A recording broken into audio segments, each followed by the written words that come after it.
Welcome to the Critter Cube Count. This is part of the Izaak Walton League Creek Freaks program. My name is Mike and this is Joe, and we'll be doing the presentation for you today. Have you ever been swimming in a river or lake? Have you opened your eyes underwater? How about your mouth? Today we're going to explore some of the creatures that live in the water that you don't see unless you're looking for them. These critters are called macroinvertebrate. The type and amount of macroinvertebrates that you find in the water will give a good indication to the health of the water. The watershed or area that drains into a stream or lake can also give an indication to the health of the body of the water. As you can see from the map, Nebraska has many rivers and streams that run through it. Some only flow when there's been excess rain or snow melt, while others flow year-round. Each of these bodies of water has their own watershed, which in turn runs into a larger watershed. For instance, the Missouri River flows from 7 states: Montana, North Dakota, South Dakota, Nebraska, Iowa, Kansas, and Missouri. Of these 7 states, Nebraska is the only state in which all of its waters run or flow into the Missouri River. As you can see on this map, the major rivers in Nebraska are the Niobrara up north, the Elkhorn in the northeast, the Loup Rivers in the central part of the state, the Platte River running from Wyoming and Colorado through the whole state. And you can see the watershed, the further east you go, the wider it gets. This is from thousands of years of erosion. Down in the southeast, of course, there's the little Blue Rivers, and along the southern border with Kansas is the Republican River. All these rivers flow into the Missouri River. Can you find on this map the watershed that you live near? As you can see on the map, there's green spots. These indicate major cities. Here's Omaha, Lincoln, Columbus, Norfolk, Grand Island, Hastings, and Kearney, North Platte, Scottsbluff and Alliance, and McCook down here. Some of the things you can look for that affect the health of a stream: is there bare soil or lack of vegetation near the edge of the water? If so, this will affect the clarity of the water. Are there drainage pipes or other sources of pollution that can affect the health of the stream near you? These are just some of the pollutants that can affect the health of the stream and the macroinvertebrate that live in the water. Microinvertebrates are organisms that have no backbone. They spend at least part of their life cycles in water and can be seen without a microscope. On your tally sheet, the microinvertebrates are separated into 4 groups. Group 1. These organisms are very sensitive. They cannot live in polluted water. Group 2. These organisms are somewhat sensitive. They can be found in either very clear or mildly polluted water. Group 3. These organisms are fairly tolerant of pollution.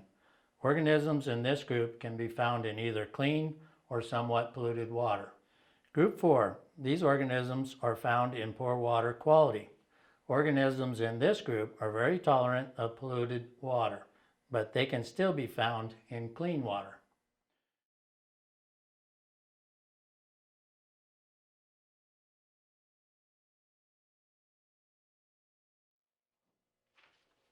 For the critter cube count, place the cubes in the bowls and roll them out on the table.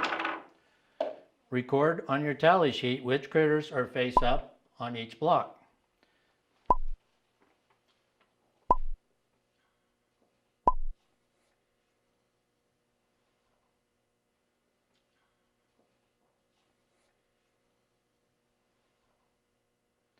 Identify which group your critters belong in.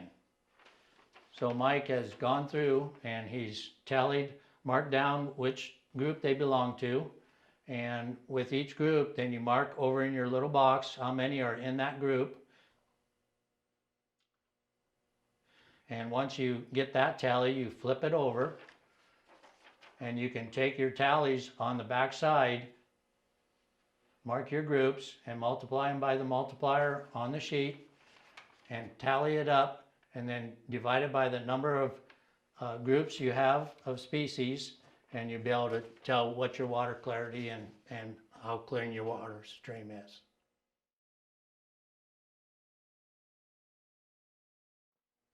Armed with your results, how was the health of your streams?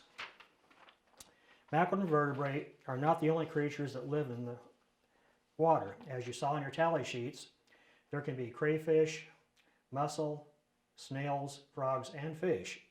These critters all make up the aquatic food chain. The health of a stream not only affects water quality on the surface, but it also affects the groundwater as it seeps through the earth. Hopefully, you are encouraged to go to a watershed near you and discover how healthy your stream was.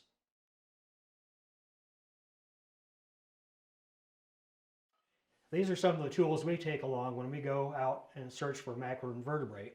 This is a D-net that you can make at home. It's made from a hanger, a piece of dowel, and cheesecloth. So this is an at-home version you can make. If you want to really get serious, this is a professional one that you can get off the internet. This is a little sturdier and will work better in muddier water. When you go into the stream, remember you only need 6 inches of water to deal with. Just look for a riffle in the stream, which is a stump or a piece of wood or rock in the water that the water flows around. Get downstream from it, put your net in the water and have somebody near the riffle kick the dirt around, and whatever flows into your net you can take and wash out through the stream. Then you take this and dump it out on to a clear plastic vinyl shade, and it'll be easier to find the macroinvertebrate on that. Also, you can look for macroinvertebrate along the water's edge where the roots are exposed in the water. And again, a sturdier net will work better, but just kind of dig in the dirt along those roots and then rinse as much of the dirt out as you can from the net. Joe? And once you have your specimens poured out on the vinyl, we like to use the white because it shows up the best for the critters and the organisms, and you can start to see them wiggling around and so forth. If you don't see them at first, we recommend you can use a magnifying glass.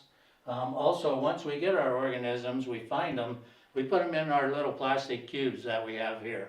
And these, we come back later and we can like put them in groups or identify them later back at the shop or whatever we want to do. That way you can then classify everything and then judge the clarity and the health of your stream. I hope this has been helpful to you, and good luck in hunting microinvertebrates out in the watershed near you.